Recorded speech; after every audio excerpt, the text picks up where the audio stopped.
Ini kan seluruh ujung bulu, Pak, seluruh ujung bulu di kulit manusia itu kan merupakan antena.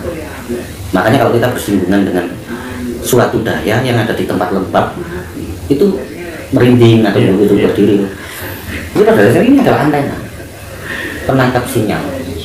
Jadi tempat angker itu bukan karena sosok gondoruo, sosok kuntilanak, pocong dan sebagainya, bukan. Jadi tempat angker itu karena di situ ada suatu materi lembab, terlalu banyak intensitas oksigen daripada panas matahari, cahaya matahari. Seperti itu akan membentuk suatu kelembapan. Begitupun di pantai laut selatan. Entah itu yang di tempatnya Nyi Roro Kidul atau yang di daerahnya Blorong yang dipercaya dan yang dipercaya. Itu di sana pasti ada suatu gelembung yang besar. Gelembung bola, memang bola energi. Jadi bola energi itu tadi bisa dimanfaatkan. Bisa dimanfaatkan, ya, termanfaatkannya melalui apa? Kekuatan pikiran.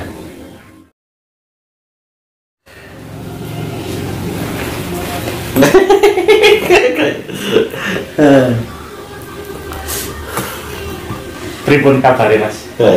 Ngene iki. Ate takon Mas. Soal pesugihan kados Nyi Blorong.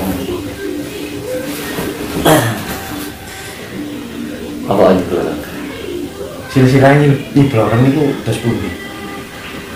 Kisah Nyi Blorong, Nyi Roro Kidul, semua yang dianggap pesugihan itu cerita hayal fiktif. Jadi pada dasarnya Nyi Roro Kidul itu berawal dari sebuah ide kreatif dari seorang pelukis. Jadi Nyi Roro Kidul itu, aku lupa pelukis pertamanya siapa. Yang jelas Nyi Roro Kidul itu adalah sebuah lukisan. Nah, sang pelukis ini menggambarkan sosok seorang perempuan yang cantik jelita, tapi beliau memiliki kasta yang sangat tinggi. Jadi kasta yang sangat tinggi. Nah, seorang rakyat jelata ini cinta sama Nyi Roro Kidul. Dia menggambarkan itu karena dia sangat memahami bagaimana kasta dia dan bagaimana kasta Nyi Roro Kidul, hingga artinya untuk dia mengungkapkan cinta itu nggak mungkin. Makanya digambarkan lewat kuas, lewat kanvas, imajinasi dia bermain di situ, terbentuklah sosok sang putri cantik jelita yang seakan ada di atas awan. Nah, kenapa kok identik dengan kereta kencana, identik dengan air? Dan filosofi tentang air itu sendiri merupakan berbagai hal yang berkenaan dengan rezeki. Rezeki dalam artian di situ adalah kekayaan, di situ adalah harta. Di atas awan adalah bentuk dari kasta. Itu yang membedakan cintanya seorang pelukis ini pada seorang putri. Jadi memang Nyi Roro Kidul adalah manusia, akan tetapi manusia itu sendiri bukan sosok yang goib yang seperti digambarkan di kisah-kisah Jawa. Namun apakah itu memang ada Nyi Roro Kidul? Nah, kalau kita melanjutkan pertanyaan kenapa kok bisa seperti berwujud, semua orang yang menyatakan wujud itu adalah orang-orang yang delusi. Delusi artinya imajinasi, halusinasi pikiran dia terbawa pada sugesti sebuah kisah dan cerita. Jadi pada dasarnya yang dikisahkan tentang Nyi Roro Kidul, sosoknya seperti ini, yaitu dasarnya sebuah lukisan. Jadi bentuk goibnya tidak ada, Dan Blorong pada dasarnya juga sebuah kisah. Jadi awalnya dulu gini. Misalkan sama melukis orang perempuan cantik yang kastanya tinggi, yang jauh beda dengan kastanya sampean, dan dia sangat cantik cerita. Sama melukisnya karena cinta sama tidak sampai, tidak mungkin. Sama tahu bahwa Nyi Roro Kidul itu ada seorang juga yang memiliki kasta tinggi, dan itu pendampingnya seseorang yang sangat mencintai, yaitu Blorong. Otomatis di situ sama lukisan lama bahwa luar biasa karena imajinasi kamu benar-benar bermain sih. Nah, Blorong yang digambarkan dengan sosok ularnya itu karena ibaratnya gini, dia pendampingnya seorang putri, sekaligus dia panglima keamanannya bagi putri tadi. Nah, kisah pada masa dulu kala, Blorong itu seakan-akan memiliki kekayaan yang sangat banyak, dan memang kekayaan itu ya karena dia menjadi seorang pendamping dan kepercayaan dari Nyi Roro Kidul. Jadi untuk pesugihan yang dinyatakan dengan bergumul dengan ular, beristri sama ular dan sebagainya, seperti yang di kisah Jawa yang selama ini ada, itu adalah sebuah pemanfaatan. Nah, yang memanfaatkan kisah-kisah itu adalah orang-orang yang cerdas. Orang cerdas dalam artian ya, mereka orang waras yang memanfaatkan momen akan orang-orang Jawa yang delusi. Jadi yang menggambarkan sosok Nyi Roro Kidul itu adalah penguasa pantai selatan dan sebagainya, itu ya imajinasi berpikir sendiri, imajinasi manusia-manusia yang delusi itu tadi. Dari mana dasarnya? Dari sebuah lukisan itu tadi. Lukisan saking tampak nyatanya, saking hidupnya, karena pelukis ini terlibat dengan cinta. Jadi di situ memang. Nah, akhirnya bagi mereka yang mempunyai kemampuan yang katanya indigo lah, yang katanya color lah, katanya plan atau ya sakti lah, istilahnya sakti. Oh, bagi orang yang berkemampuan imajinasi tadi munculnya seperti digambar. Makanya siapa tadi dulu dia juga berteman di Facebook saya, dia minta pertemanan sama saya. Siapa itu yang di Mister Tukul jalan-jalan itu pelukisnya itu? Mister Tukul jalan-jalan. Pelukisnya Soleh Pati berteman dengan saya. Dia minta pertemanan sama saya karena dia kenal sama saya. Nah, dulunya memang kita sama Soleh Pati, saya sama Soleh Pati benar-benar kenal di dunia nyata. Nah, tapi dia merasakan ragu. Kenapa Nyi Roro Kidul seperti ini ya? Kenapa Nyi Roro Kidul seperti ini ya? Itu ragu. Terus akhirnya kita pernah interaksi begitu. Nah, kita coba berpikir secara logis aja. Kita bicara tentang kenyataan. Kita berpikirnya mengapa masa lalu, kita flashback di situ untuk menggali sebuah cerita yang benar-benar bisa dinalar. Akhirnya kita di situ diskusi, kita di situ membahas tentang Roro Kidul sampai terbentuknya sebuah daya besar. Akhirnya beliau mengerti. Oh, berarti dasarnya seperti itu. Ya, itu menurut saya seperti itu. Jadi di sini saya dulu juga pernah berpikir bahwa Nyi Roro Kidul adalah sosok ciptaan Tuhan, lalu dan sebagainya gitu. Tapi setelah saya mendalami sesuatu, saya mengkaji sesuatu, terus saya mencoba melampaui pikiran saya sendiri, mencoba melompati pemikiran orang lain. Akhirnya saya di situ menemukan sesuatu hal yang lebih logis, yang mungkin sulit dibantah oleh orang lain. Jadi versi sederhananya ini, seorang pelukis jatuh cinta sama seorang putri. Kasta pelukis ini rendah, kastanya putri tadi namanya putri pasti sangat tinggi. Nah, putri itu punya pendamping namanya Roro Kidul. Nah, saking cintanya, saking ahlinya dia melukis, akhirnya terbentuklah sebuah gambar, sebuah lukisan yaitu namanya Roro Kidul. Nah, kadang dia berdiri di atas awan itu karena menggambarkan kasta. Kenapa di atas air atau penguasa air? Ya karena penguasa rezeki, hartanya sangat berlimpah di situ. Kenapa kereta kencana? Ya karena wawasannya. Jadi dia benar sosok seorang putri yang kaya raya, yang menguasai zaman kerajaan di situ, yang memang luar biasa. Nah, untuk pesugihan-pesugihan ya itu hanya pemanfaatan aja, pemanfaatan pada orang bodoh. Nah, yang lebih menarik, kenapa semua orang yang mencoba untuk mengais pesugihan itu sendiri, kenapa semuanya itu gagal?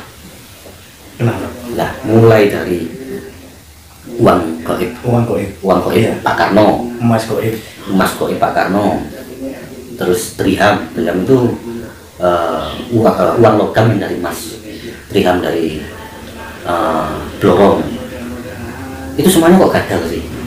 Ya karena itu murni pure rekayasa cerita bisa. Jadi perwujudannya memang nggak ada. Yang coba ditarik dengan berbagai media, berbagai kekuatan, nggak ada, benar-benar nggak ada. Jadi sebetulnya nggak ada ya seperti itu? Sama sekali nggak ada. Kalau yang ada Mas Lantakan gitu, katanya ada tulisannya 9999 ya. Itu ada tulisannya gambar Garuda, gambar padi dan kapas, gambar kepala Bung Karno, itu semua omong kosong karena itu memang kuningan. Jadi itu buatan manusia ya buatan manusia memanfaatkan itu ya? Ya memanfaatkan. Jadi orang kaya, orang yang sudah punya tapi kepingin lebih kaya hingga dia membuat cerita, hingga dia ingin kaya lagi melalui jalur-jalur dan jalan-jalan yang lain, kan itu dimanfaatkan sama dukun-dukun, sama yang menyebut dirinya kiai, sama apapun sebutannya, sama praktisi dimanfaatkan. Oh ini orang bodoh, sudah punya, sudah kaya, pengen kaya, akan dengan cara yang gak logis. Jadi semuanya pada dasarnya semuanya logis. Kalau dia seorang dukun atau praktisi atau kiai atau siapapun sebutannya, dia mampu menarik seperti itu, kenapa gak narik aja? Iya, narik sendiri di mana tuh Mas, di bulan purnama atau di mana, kan bisa. Sekarang di pusat-pusat perbelanjaannya banyak jawari yang harganya memang puluhan juta, ratusan juta loh, satu bentuk perhiasan aja. Nah itu kan selesai.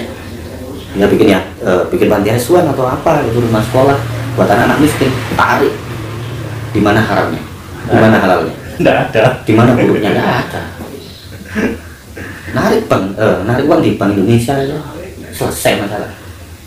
Itu namanya sama aja sama mencuri yang bagaimana? Jadi itu semua omong kosong. Lah kenapa kok seakan-akan di sana saat dideteksi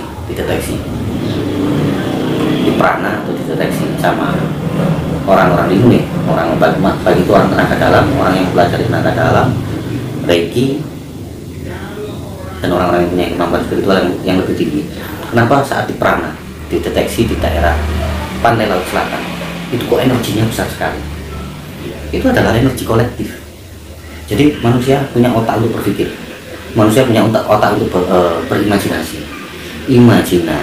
berpikir dan sebagainya, itu mempunyai gelombang frekuensi sendiri yang sangat rendah. Jadi semakin kita berpikir, gelombang pikiran itu semakin kuat, akan tetapi frekuensinya sangat rendah. Nah, dari saya berpikir, dari zaman berpikir, dari orang-orang yang percaya itu berpikir, akhirnya membentuk sebuah gelembung daya. Gelembung daya itu seperti bola, seperti film Dragon Ball gitu. Seperti film Dragon Ball itu untuk gelombang daya yang lama-lama semakin besar. Lama-lama semakin besar, gelembungnya semakin besar dan besar. Nah, kebesaran gelembung daya itu tadi, apabila kita rasakan memang di situ, kalau kita menggunakan indera rasa maknawi ya, ini kan seluruh ujung bulu di kulit manusia itu kan merupakan antena. Makanya kalau kita bersinggungan dengan suatu daya yang ada di tempat lembab itu merinding atau begitu berdiri, itu pada dasarnya ini adalah antena penangkap sinyal. Jadi tempat angker itu bukan karena sosok gondoruo, sosok kuntilanak, pocong dan sebagainya, bukan. Jadi tempat angker itu karena di situ ada suatu materi lembab, terlalu banyak intensitas oksigen daripada panas matahari, cahaya matahari gitu. Seperti itu akan membentuk suatu kelembapan. Begitupun di pantai laut selatan, entah itu yang di tempatnya Nyiroro Kidul atau yang di daerahnya Lorong yang dipercaya itu di sana pasti ada suatu gelembung yang besar, gelembung bola, memang bola energi. Jadi bola energi itu tadi bisa dimanfaatkan. Nah, termanfaatkannya melalui apa? Kekuatan pikiran. Jadi ini sudah dibuktikan di Cina itu sudah ada percobaannya bahwa gelombang pikiran itu dapat menyampaikan satu sinyal.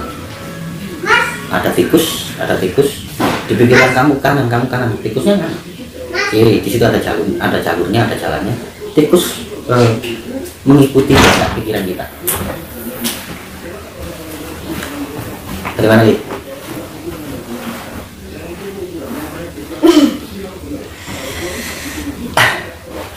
Ya seperti itu kurang lebihnya. Niro gitu. Jadi semua itu bualan-bualan. Akan tetapi sosoknya ada apa enggak? Ya sosoknya Gelembung Daya tadi. Sosoknya Gelembung Daya itu tadi dia berbentuk sesuai dengan imajinasi manusia.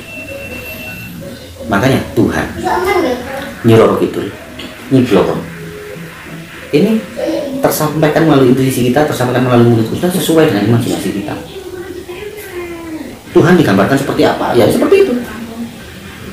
Wali-wali, oh dulu Sunan Kalijogo seperti ini. Ya, di imajinasi saat seorang spiritualis melakukan perjalanan spiritual atau laku atau puasa, entah itu merawat, entah itu ngebleng lowo dan sebagainya, akan terbentuk seperti itu. Tinggal amalannya yang dibaca apa, atau doanya yang dibaca apa, mindset kita, kliknya atau triggernya atau pemicunya ini ke arah mana?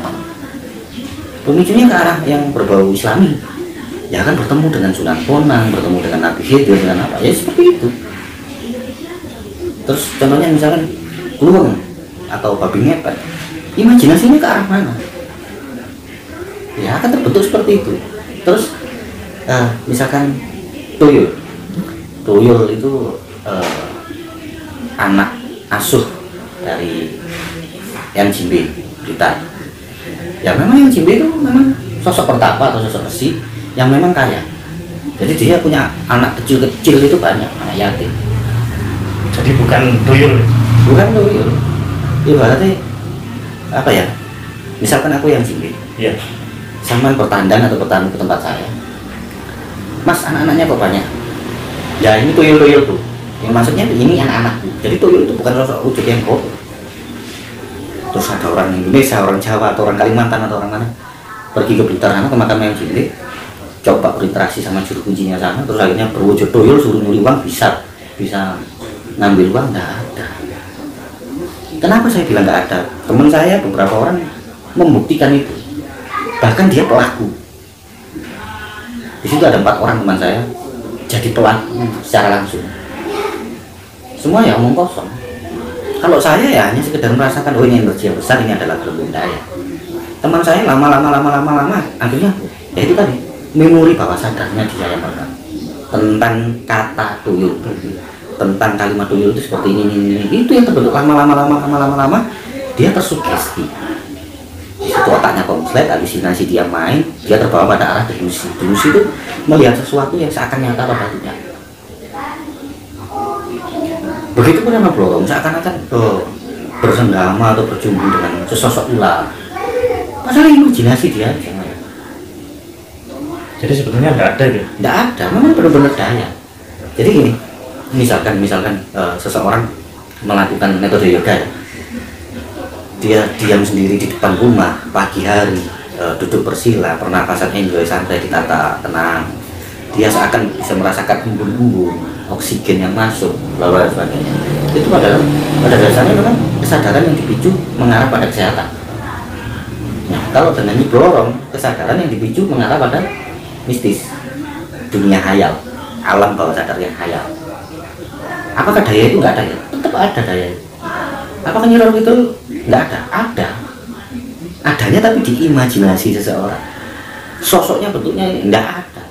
Makanya kalau orang-orang spiritualis yang memang mencapai puncak tataran yang tertinggi, dalam artian dia nggak berwarna. Dia nggak berwarna, artinya benar-benar bening di situ. Dia nggak akan melihat Nyi Roro itu. Terus yang terlihat apa? Gelembung daya yang besar. Karena saya pernah bawa salah seorang teman mediasi di situ, kebetulan orang Singapura dulu. Mediasi itu bukan, nggak ada seorang putri. Seorang putri itu hanya ada di imajinasinya manusianya saja, sebenarnya gitu. Pada dasarnya itu suatu gelembung daya yang besar. Akhirnya saya coba di situ, saya coba di situ, saya coba di situ. Akhirnya benar. Gelombang daya yang besar. Jadi Nyi gitu yang digambarkan sesuai dengan imajinasi. Sekarang banyak ya tokoh-tokoh praktisi spiritual yang sangat kagum dengan sosok Nyi gitu ya Pak. Apakah itu salah? Tidak salah. Akan tetapi dia sakit. Pikirannya, otaknya sedang sakit. Jadi akalnya dia belum sehat. Bukannya dia salah, akalnya belum sehat. Akalnya belum sehat dalam arti ini. Yang masih terbawa sugesti oleh alur cerita kisah-kisah zaman dulu kan. Kalau Nyi Roro Kidul itu anak seorang putri gini akhirnya mati di situ, akhirnya mati oleh penguasa masuk pada dunia laut, dunia air, akhirnya di situ jadi penguasa dan sebagainya. Padahal itu murni pelukis, Murni buatan pelukis. murni buatan pelukis, murni lukisan yang menggambarkan suatu riwayat pengalaman masa lalu. Yang murni seperti itu. Jadi kalau lukisan itu terlihat hidup katanya, kata seseorang, lukisan itu katanya terlihat hidup. Itu gimana? Teknik melukis. Ya mungkin itu. Teknik lukisan. Iya. Karena gini, sering saya menetralisir orang-orang curhat, orang-orang konsultasi. Dia menyampaikan keluh kesahnya, dia bercerita tentang apa yang pernah dia alami. Saya pernah terlibat dengan pesugihan Nyi Roro itu. Saya pernah terlibat dengan pesugihan Nyi Bloro. Saya pernah terlibat dengan pesugihan Tuyul. Tolong dinetralisir. Ya. Saya datang ke rumahnya, saya singgah di rumahnya yang bersangkutan. Apa yang saya lakukan di situ? Saya coba netralisir pikirannya dulu. Delusi dia sudah akut atau belum? Kalau sudah akut, ya kita ikuti pola berpikir dia. Oh, Nyi Roro Kidul itu seperti ini, jadi ya saya mengikuti dia. Apakah ada? Ada. Apakah Nyi Blorong itu ada? Ada. Apakah Tuyul itu ada? Ada. Kalau sebelum pikiran dia konslet, pikiran dia belum akut, apakah Nyi Roro Kidul itu ada? Tidak ada. Apakah Nyi Blorong itu ada? Tidak ada. Apakah Tuyul itu ada? Tidak ada. Konon ada. Dan dia memang benar-benar manusia. Tuyul pun juga manusia. Dalam arti kultural yang sebenarnya, bukan dalam cerita fiksi. Makanya disebut fiksi karena memang dulunya memang pernah hidup. Akan tetapi saat ini digambarkan dia penguasa laut selatan, dia gini. Tidak ada. Jadi tidak ada. Jadi yang ada adalah gelembung daya. Kalau seandainya itu ditunggangi oleh muatan kisah dari Kalimantan gitu misalnya, di sana Nyi Roro itu tidak ada. Adanya Putri Junjung Buih, dan itu cantik ceritanya. Maka dibisarkan dia adalah adik dari Nyi Roro itu. Jadi waktu itu saya mengikuti kisahnya orang Kalimantan, mengikuti kisahnya para guru, para petapa, para romo, para resi, dan sebagainya. Saya hanya mengikuti mereka. Nah, yang saya ajak ceritanya orang yang delusi apa enggak? Kalau orang yang delusi ya udah, saya ikuti aja. Karena pada dasarnya memang muara gelembung udara yang di sana terjadi kontraksi udara ya dengan air, akhirnya membentuk gelembung daya tadi, ditambah lagi dengan pemikiran manusia, kekuatan imajinasi manusia. Gelembung ini semakin besar dan semakin besar. Lah, kebesaran gelembung daya yang ada di pantai selatan sama yang ada di Kalimantan itu beda. Bedanya tipis. Lebih besar yang di Jawa sedikit daripada yang di Kalimantan. Di sini ada Nyi Roro Kidul, di sana ada Junjung Buih. Nah, panglimanya Nyi Roro Kidul atau pendampingnya ya Blorong tadi. Jadi kalau dikatakan Blorong itu jahat, siapa yang jahat? Nggak ada yang jahat. Apakah gelembung itu ada? Ada. Kalau versi saya memang ada, dan itu memang ada. Bisa dibuktikan sama orang-orang tenaga dalam di seluruh dunia. Jangan hanya saya, di seluruh dunia. Pelaku Tai Chi atau Reiki atau tenaga dalam apapun bisa membuktikan. Ada soal gelembung tadi. Iya. Kalau kepingin membuktikan teori saya, kita ciptakan mulai anak kecil usia 4 sampai 5 tahun, atau orang-orang yang benar-benar tidak pernah mendengar kisah tentang Nyi Roro itu, suruh datang ke Laut Selatan. Apakah ada sosok seorang putri? Tidak ada. Yang ada yang benar-benar gelembung lebih. Kok besar banget ya gelembung daya dari mana? Apakah kita nggak bisa berinteraksi di itu sama gelombang daya? Bisa. Jadi menggunakan gelombang pancaran rasa atau gelombang pikiran. Itu. Cekak stres sampai di tunjuk mas. Emang kok moro-moro tertarik dengan bisa nyuruh gitu? Pada dasarnya tertarik soal pesugihan itu. Soal digambarkan orang-orang yo ada yang narik uang tadi, ada yang pesugihan tadi. Ya gimana sih mas, untuk saat masa-masa saat ini kan soal ekonomi ya agak sulit. Ya. Jadi orang-orang cerdas itu memanfaatkan pikiran orang-orang bodoh. Orang cerdas punya kemampuan sedikit tentang menghafal ayat-ayat kitab, doa-doa, entah itu melalui doa agama, ayat agama maupun keyakinan dan ayat adat ya, kayak kejawen, kayak kutai, kayak apapun itu ya bisa dimanfaatkan. Apakah dia salah? Tidak salah. Jadi orang-orang praktisi seperti itu apakah salah? Tidak salah. Yang bodoh adalah orang-orang yang berambisi di luar akal sehat. Kalau ambisi itu tidak salah. Sekarang ambisi harus bisa diredam ini. Loh, ambisi harus bisa diredam. Ambisi itu bagian dari semangat, bagian dari kundalini, bagian dari elemen api yang ada di diri manusia. Triggernya atau pemicunya atau kliknya itu membentuk kehendak. Kehendak itu kerentek kalau dari bahasa Jawa. Sementara keinginan adalah karep. Oh, itu harus disingkirkan, disisihkan, atau harus diredam. Ya tidak bisa. Orang mau makan itu kehendak. Kerentek. Orang mau makan itu kehendak kerentek. Lah, mau makan pakai sayur apa, mau makan sama nasi goreng itu keinginan. Terus kalau menurut versi beberapa nggak semua ya. Menurut versi orang-orang kejawen atau orang-orang yang mempelajari ilmu Jawa Kasunyatan dan sebagainya, kekarepan itu butuh diredem. Urip mung satermo sih apa? Wong butuh mangan, orang butuh makan. Itu mau diredam ya tidak bisa, mati toh. Kan lucu. Orang mau kaya kerja. Jadi harus bisa menyiasati. Harus bisa menyiasati, harus bisa berpikir logis dulu. Kalau kita bicara tentang nirvana itu nanti bahasanya seru, panjang, akhirnya sampai pada kedayaan pada diri manusia. Kedayaan dalam diri manusia itu nanti mengarah pada berbagai hal. Kenapa doa itu seakan-akan bisa terwujud? Keinginan. Nah, ini berhubungan dengan keinginan, berhubungan dengan kehendak, berhubungan dengan kebeningan. Kebeningan itu bukan putih. Jadi orang-orang netral itu adalah orang-orang yang benar. Kenapa doa para kiai, para pendeta, para pastor, para pedander, para biku, para biksu, atau para romo, para resi, para punggawa keyakinan itu lebih hebat daripada orang biasa atau orang makmum? Di situ nanti ada semua. Kalau kita bahas tentang nirvana itu arah kedayaannya mengarah ke situ. Soalnya mereka itu bening sebening-beningnya gitu. Ya walaupun tidak semua, pastinya dimuati dengan tendensi tertentu. Akan tetapi yang jadi kemenarikan itu untuk diulas, kenapa sih doa itu seakan-akan lebih manjur daripada orang biasa? Uniknya di situ. Jadi seperti itu kisah tentang pesugihan, bangkok ini. Pakainya itu pada dasarnya tidak, sama sekali tidak ada. Jadi itu fiktif. Benar-benar fiktif.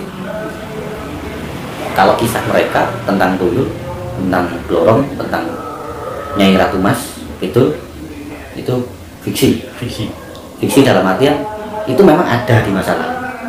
Tapi yang sekarang disebut dengan gaib itu bukan yang seperti itu. Gelembung daya tadi yang terbentuk pada mindset individu atau seseorang sesuai dengan kisah yang direkam oleh bawah sadar dia sendiri. Jadi uang Bung Karno, dan sebagainya, atau Pak Goib itu tidak ada.